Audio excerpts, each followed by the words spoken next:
Hello Bulls, my name is Kazi Sabrin from the Bull to Bull Financial Education Program. Welcome to USF. Our cost calculator here will help you get an estimate of your USF bill, and it will take us approximately 10 minutes to crunch the numbers. In the first half of the calculator, you will enter the information to determine how much it will cost you to attend USF before financial aid is applied and after it is paid. Then, you will add in your personal expenses to see how much they add to your educational costs.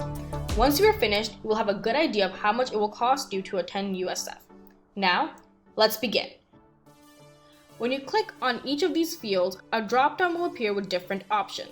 For the purposes of this video, I will be inputting the information for an undergraduate student who is in-state and is enrolled full-time for the fall semester. Next, we will be inputting our tuitions and fees. Please keep in mind that all financial awards and the cost calculator are based on full-time enrollment, which for USF is 12 credit hours. I will be choosing 15 credit hours since that is the amount of credits that most students take per semester. Once you input in credit hours, you will see that lab fees and other fees appear. These are particular fees that are applied to your USF bill and that are available for viewing on your Oasis account. A quick side note, if you are a part-time student, you will need to do these calculations on your own, but you can still use the cost calculator for research purposes. After tuition and fees, we have housing and meals. The first field asks you where you plan on living, and when you click on it, 3 different options will appear. If you plan on living on campus, then you will need to enter your hall rate. The hall rates for both the Tampa campus and the St. Petersburg campus are available. After that, you will need to choose if you are living in a living learning community or an LLC. When you click on it, all of the LLCs will be listed in the drop-down along with their prices.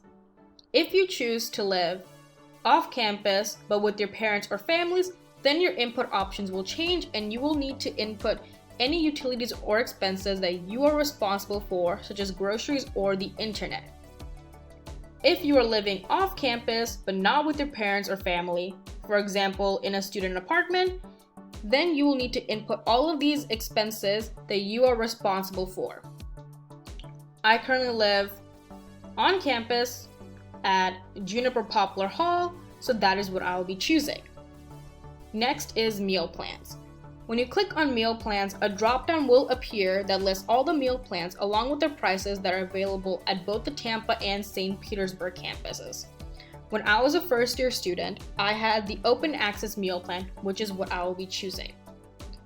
Once you are done with this portion, you can move on to books and supplies. Here, you will need to type in the expected cost of your books and supplies for the semester. For books, if you are unsure, you can click on this question mark and it has a link that will take you directly to the USF Bookstore website where you can find all the books required for your courses along with their best price. A good estimate for how much books can cost total is $350, which is what I will be entering. You also have the option to input how much you expect to spend on supplies. These can be notebooks, pens, pencils, or anything of that nature. Next is transportation. Here you are asked whether or not you'll be bringing a car to school, and when you click on it, a drop-down will appear with a simple yes or no option. If you're bringing a car to school, then you'll be asked to enter the amounts for each of these expenses. Only input in numbers for whatever cost you are personally responsible for paying. I do not have a car, so I will be choosing no for this question. It will also ask you to input in numbers for other transportation, which includes Uber, Lyft, and things of that nature. It is up to you if you want to estimate an amount for this and put it in. After this, you can move on to personal expenses. This is the last portion of the cost breakdown, personal expenses. These are expenses that most students at USF must consider. If you would like help planning and creating a budget for all these expenses, you can set up a coaching session with Bull to Bull Financial Education Services. Next, we can move on to funding resources. Now we are finally at the last portion of the cost calculator, which is funding resources. The first half of this is college funding resources, and the second half of this is personal funding resources. The first field here asks you whether or not you have a Florida prepaid plan. If you do have a Florida prepaid plan, then you will see another field appear asking you when your contract with Florida prepaid was purchased, before or after January 1st, 2007. If you're unsure of the date, please ask the primary owner of your contract. If you'd like more information on Florida Prepaid, then you can click on this question mark here, and it has a link that will take you directly to the Florida Prepaid website. If you do not have Florida Prepaid or are an out-of-state or international student, choose no. I do not have Florida Prepaid, so I will be choosing no for this question. The next question asks you whether or not you qualify for the Florida Bright Futures Scholarship. When you click on it, the two different types of Bright Futures scholarships will appear. Select the scholarship you have been awarded. If you would like more information on Bright Futures, then you can click on the question mark here, and it has a link that will take you directly to the USF Office of Financial Aid's webpage on the Bright Futures Award. I have the Florida Academic Scholars Award, so that is the one that I will be choosing. If you're an out-of-state or international student, you will see a drop-down to select if you're receiving a USF Green and Gold Scholarship. Select yes or no. After this, it asks you about your other funding sources, such as grants, scholarships, or loans. A quick overview of these 8 types. Grants are need-based money offered based on the FAFSA that does not have to be repaid and are funded by federal, state, or institutional resources. Scholarships are awarded on the basis of academic or other achievement. Scholarships do not have to be repaid. Loans are designed to help students pay for post-secondary education and their associated fees. Loans have to be repaid. To see the aid amounts that you have been offered, you will need to log into OASIS, go to Financial Aid, select the aid year, then My Award and Loan Information, and then Award Overview to see your aid by term. Then you will need to enter the amounts in the corresponding fields in the calculator. Instead of logging into OASIS, you can also use the award offer email to a USF email address. I will be inputting in amounts a student might expect to be offered to them for each of these fields. For grants, I will be putting in $1,250. For scholarships, I'll be putting in $2,500. That is based on 2 different scholarship awards, one for $2,000 and one for $500.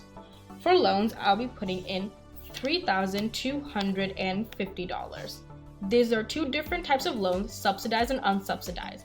A federal subsidized loan for $22 and a federal unsubsidized loan for $3,228 added together. As you enter the aid amounts in each field, the funding section of the calculator will update so you can keep track of how much you may need to pay. Next is personal funding resources. If you have a job, you can type in the number of hours you work per week and how much you make per hour. If you've been awarded federal work study in your financial aid offer, this is where you can input this information once you have found a job.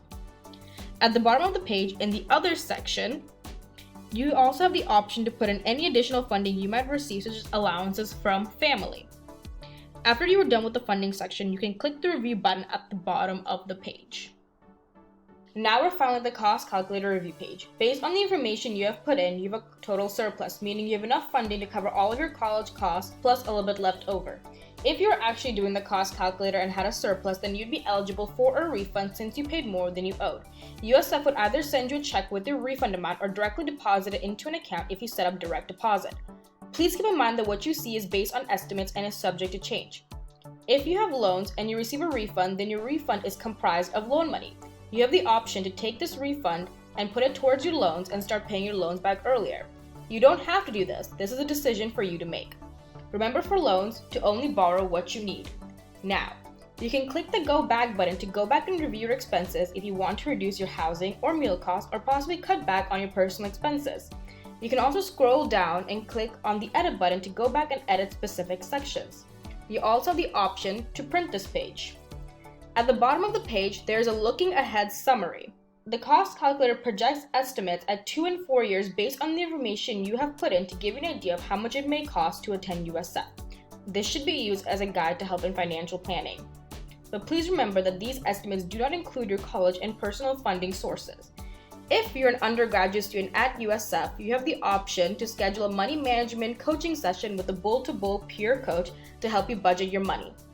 Thank you for watching this cost calculator tutorial video. Have a good day.